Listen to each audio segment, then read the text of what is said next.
Hi, welcome to Connecting the Dots, the podcast where we share our stories from the battlefield of consulting. I'm your host, Johnny Hill, and today I'm joined by my fellow Experonauts, Kareem Jamal, Brandon Wallace, Ted Wilmus, Chris Hobson, and Bruno Bariso. We got a full crew today. So we're going to be talking about tackling new technology on the fly and what that looks like, both from a consulting perspective and just in general. So let's get started.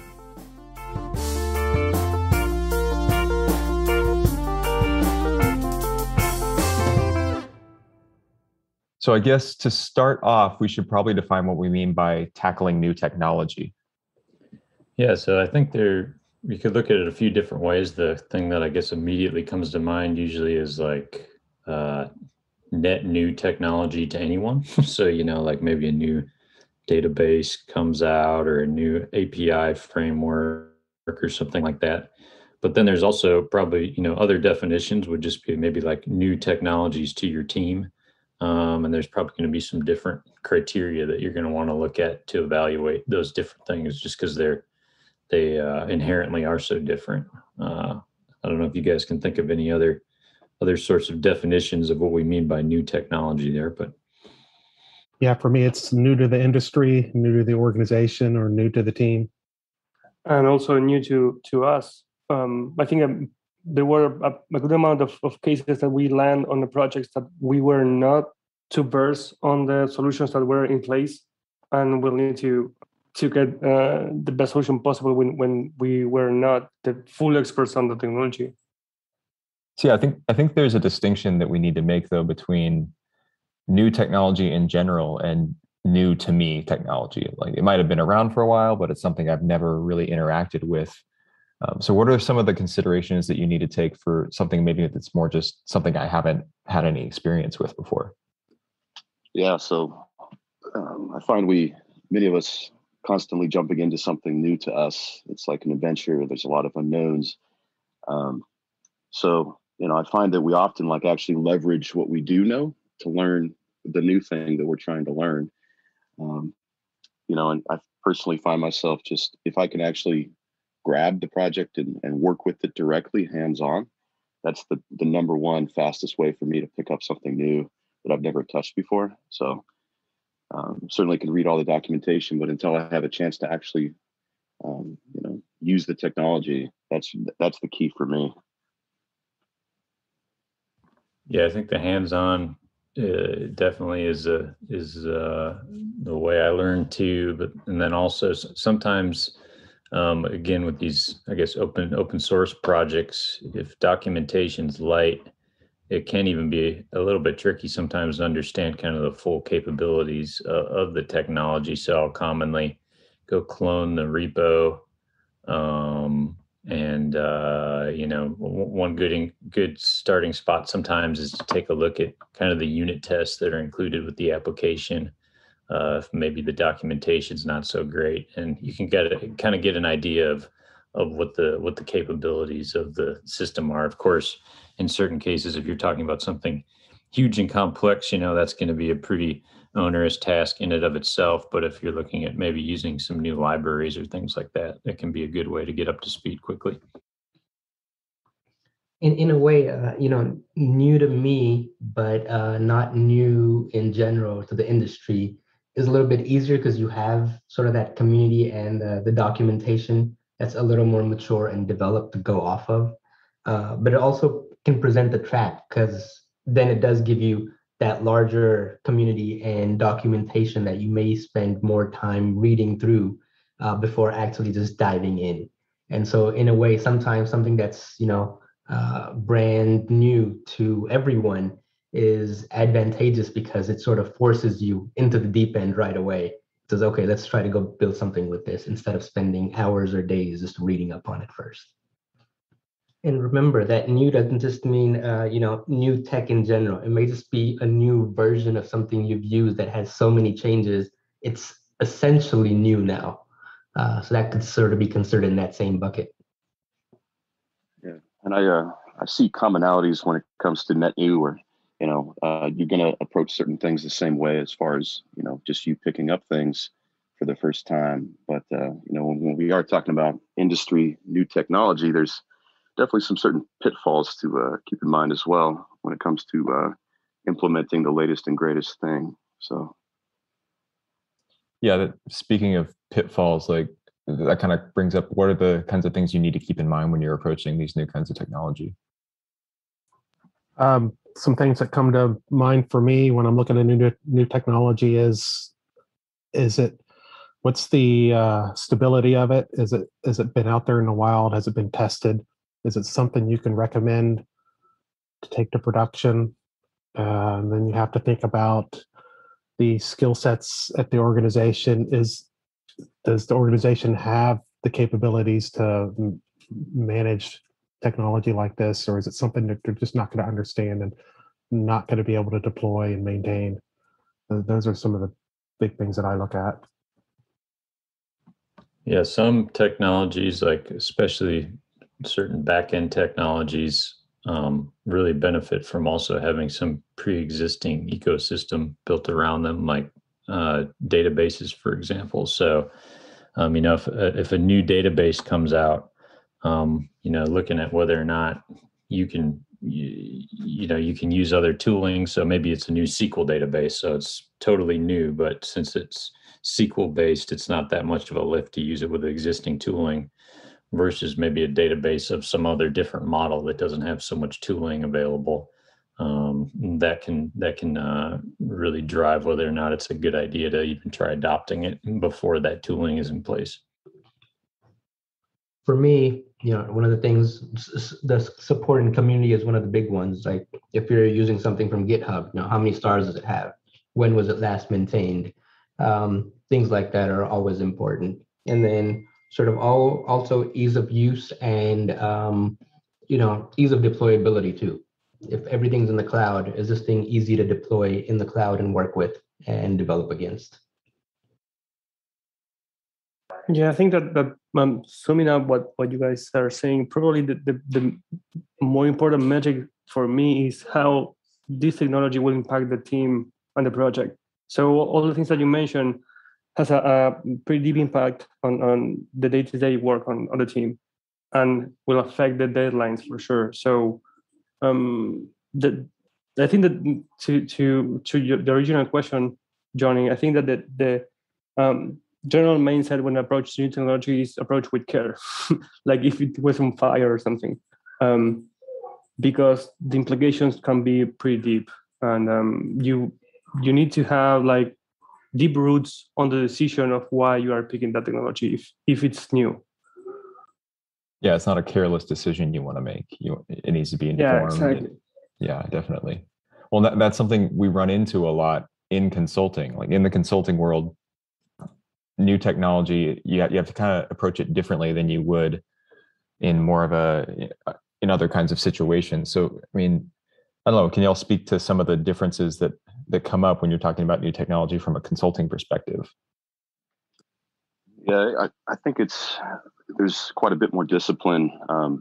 You don't generally have the time or the budget to really play around with, a whole list of things that may or may not work. You have to be really focused and pinpoint, to what the client really needs. And then there's the whole, client sustainment aspect. Can they support this technology indefinitely when we leave the project? And so, again, that discipline of being super focused is, I think, key for me. Yeah, when you're on kind of tight timelines and have very specific deliverables, I think that usually helps to really kind of make you a little more disciplined probably about deciding whether or not to use a piece of new technology, because that feedback loop is pretty tight. So if you end up using something and it doesn't really give you those perceived benefits that you'd identified at the start as the reason you picked it in the first place, there's not much time to course correct. So I think that in certain cases it can kind of bias towards staying with something that maybe you have more experience with, especially when there's also certain, I guess, levels of risk depending on where and what the technology is that you're talking about, whether it's like, okay, maybe trying out a new, front-end library, or, you may be able to recover from that pretty easily if it doesn't do quite what you want, versus maybe moving to a whole new, say, messaging or database platform on the back end. And your decisions are always, sort of continuously being influenced by, hey, what's the best tech for the job? But we're not just operating in that vacuum. It's also, as was mentioned, what are the skill sets of the team? Because as consultants, we are there for a limited time, and then it'll be handed off and taken over in-house. And so we need to make sure that whatever we're using is something that they're comfortable with. They're going to take over, because if it's something that just sits there after we leave, then it's almost a failure type issue, where if no one can maintain it, then what good was it? Yeah, following up on that though, Kareem, I know you're talking about assessing the riskiness of bringing it in and finding the best technology for the situation you're in. Like, how do you gauge that? How do you gauge when it's the right time to explore those other kinds of options versus kind of maybe go with something a little safer, something more established, versus something that's newer and maybe offers new features but is not fully explored yet? How do you balance that? I think that's something that evolves through continuous conversation, and you'll sort of hear that theme, across all our episodes, right? Where communication is key. And so from the moment you get in there, you need to be talking to people that, are giving you the requirements, so the product owners, the managers, but also the team that you're working with or you're going to hand off to see, sort of gauge what their skill sets are and, what things they feel are acceptable. So what's in scope and what sort of tech is, out of bounds from the start. And some of that may not be apparent initially, but just as you start working with the team and getting to know them, some of that stuff may surface and start to influence your decisions in one way or another. Yeah, I think part of it, along the lines of working with the product owners, is new technology. There's going to be claims, whether they're marketing claims or other users of the technology claims, or the developers, about what this new technology provides. And you're going to have goals that you need to deliver on as you're building out a product. And you kind of need to put those two lists, I guess, next to each other and ask yourself, okay, given kind of the current technologies that we have to use versus this new technology and this list of things that I need to accomplish here, is it overlap and there's like one really cool new thing in this new technology that might save me time and some small portion of it? Or is this really going to be kind of like a force multiplier where, if I move to this, actually it looks like there's some risk involved, but it could potentially save a ton of time or provide on some killer feature that I just couldn't do otherwise, maybe from a performance standpoint or something.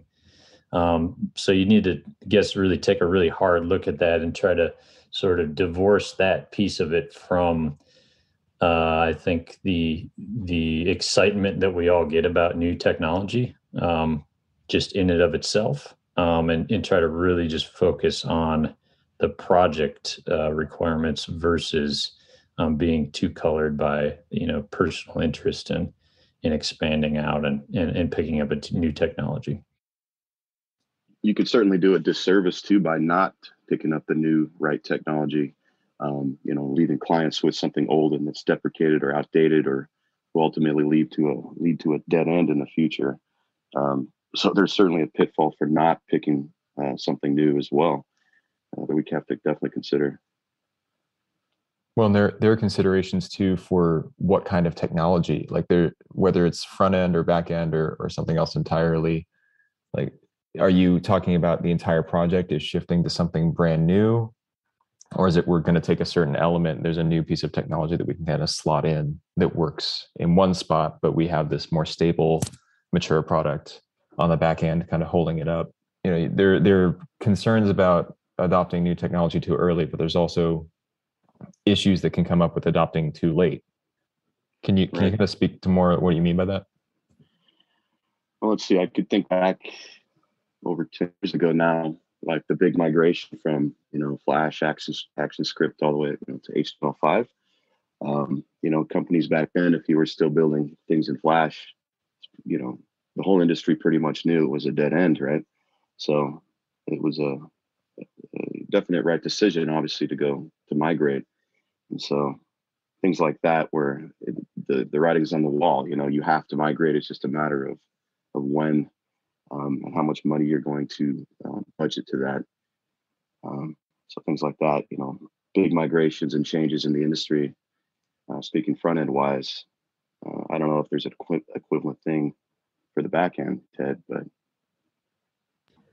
yeah, I feel like even on the back end, even in simpler cases, like even just like making sure you're kind of taking stock of and evaluating, say, project dependencies, even something as basic as that. It's kind of, I think, easy to get into a mode where you're like, well, it's working right now. So let's just, let's leave it as is and not touch it. But it's not quite as drastic as what you're talking about, Chris. But if you're not on top of that, even just from kind of a basic dependency perspective, you can even get yourself into these situations where like Kareem, you sort of mentioned, there may be a very large change actually in something, and there's a forcing function that's out of your control where you have to upgrade later, and then you're in trouble. So yeah, I think there's kind of different levels of change that could be happening, and ideally you probably need to be sort of plugged in at all levels and evaluating when to make those changes to something totally new, or just to stay on top of what you're already running. Yeah, I think that you brought up a good point then. How do you think is a good way to manage this on a project basis? For example, do you stick to minor versions, or should someone be checking, like, if there is a major release for some of the dependencies, should we update to a new version of some dependency, or how can we approach that problem? Yeah, it's a tricky problem. I think, especially with we use so many open source projects and dependencies, of course, as most everybody does. And depending on the project, sometimes it's even sort of, there's a wide range of information that's published at the project level to even give you an idea as to what's happening with the different versions. And you cross that with, say, security vulnerabilities and things like that too, which you can sort of monitor those with in automated fashions with your build pipelines and things like that, or to be notified of those like CVEs and things like that. But yeah, I won't can't claim to have solved that, but it seems like it needs to be something that at least is baked in almost at also like some sort of people process level, not just a automation question. So going back to, obviously there are times when you don't want to be stuck in a corner because the technology you're using is being discontinued. You need to find something right away.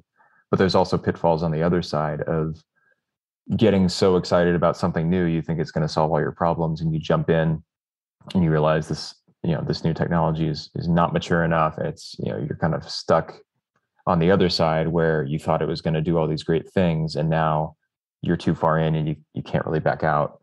But you need to find some other way to solve all these problems that came up that were introduced because of this new technology. So like, how do you balance that, recognizing that, things need to grow and change over time, and there's going to be a time for looking into new technologies, but also not getting so eager that you jump in too early? How do you balance that bell curve of maturity?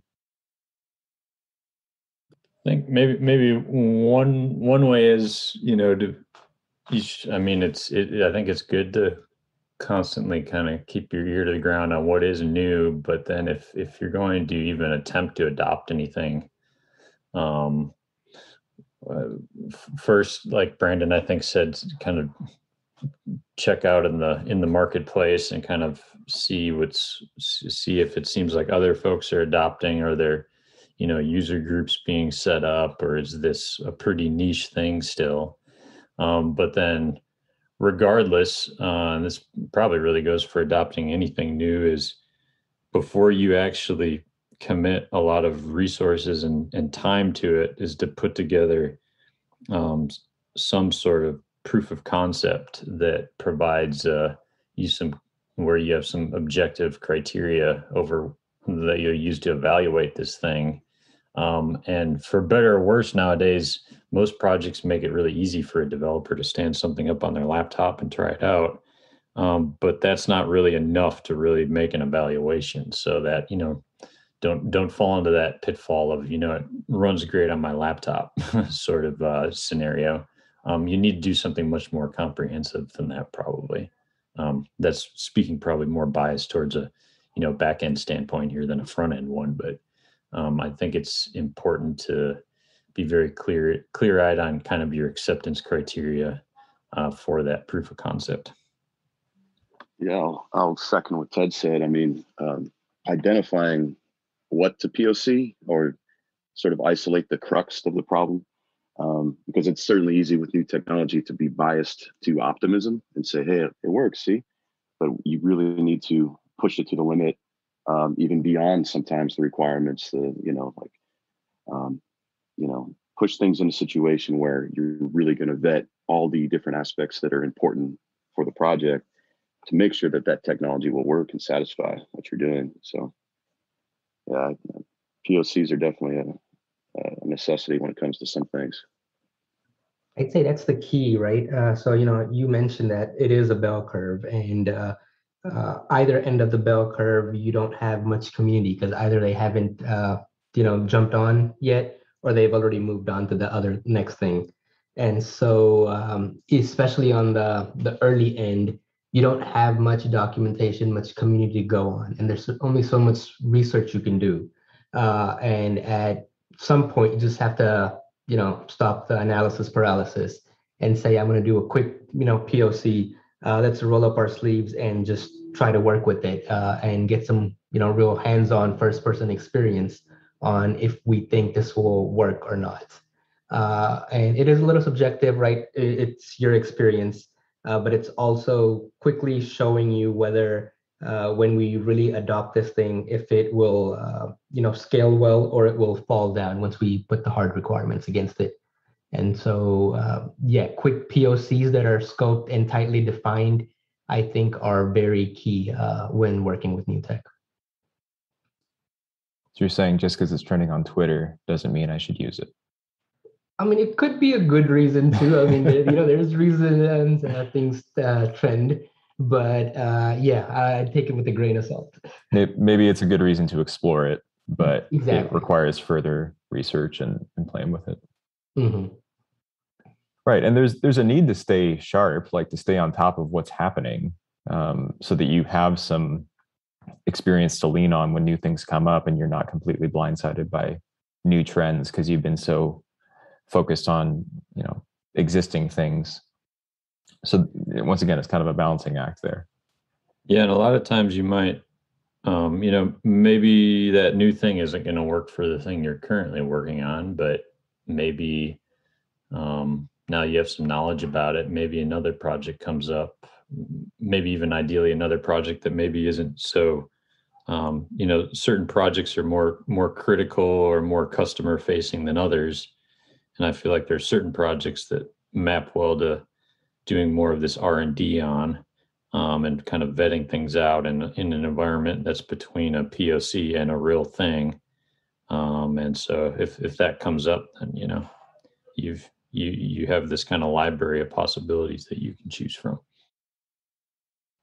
And as consultants, we are often sort of asked, would this technology work, or what about these options?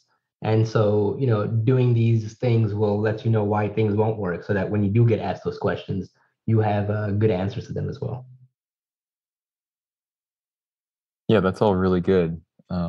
Thinking overall about how to best approach new technology, especially from the consulting perspective, like what kind of advice or recommendations would you give to someone who wants to learn more about how to manage new technology, how to assess if it's right for their project? I guess going in, keep an open mind and treat it like a funnel, right? So research several, prototype a few, and then go build with the one. Keeping the open mind is key. When you research the few, you may go in there biased with the one you prefer, but when you try them out, you may find out that the one you liked is not the best one, and you've got to be willing to see that. Don't get invested in any one option. Yeah, I think one thing I have to remind myself, and sometimes have trouble keeping in mind, is like try to always like put yourself back in the end user's shoes, and think about how this is going to materially impact them. Not that there aren't dimensions, of course, to evaluate it on, as far as, development velocity and things like that.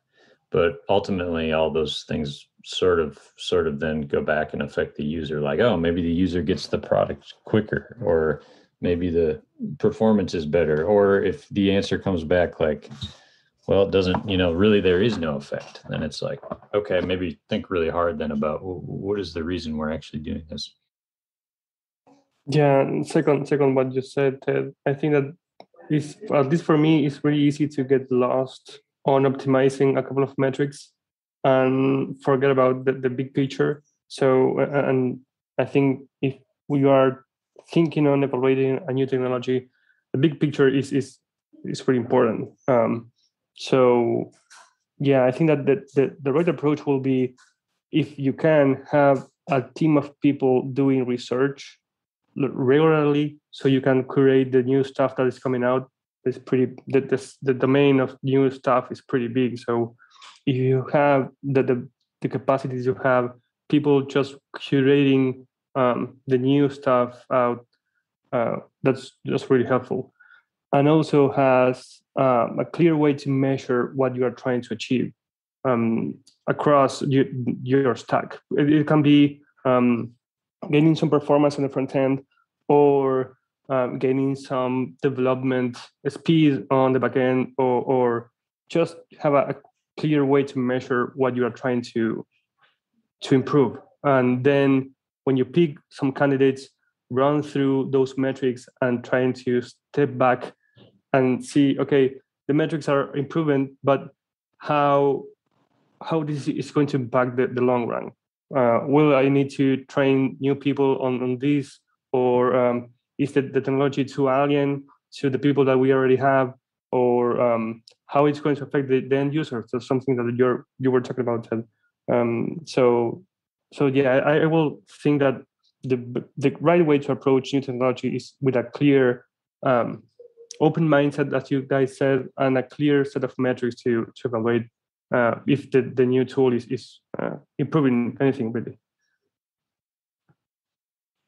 And also just trust your gut, right? You're there and being entrusted with this decision for a reason, especially as consultants. We're expected to advise paths forward. So I would say don't underestimate your gut. Do your proper research, but then find ways to keep moving it forward. And whether the prototypes are successful or not, both are valuable lessons.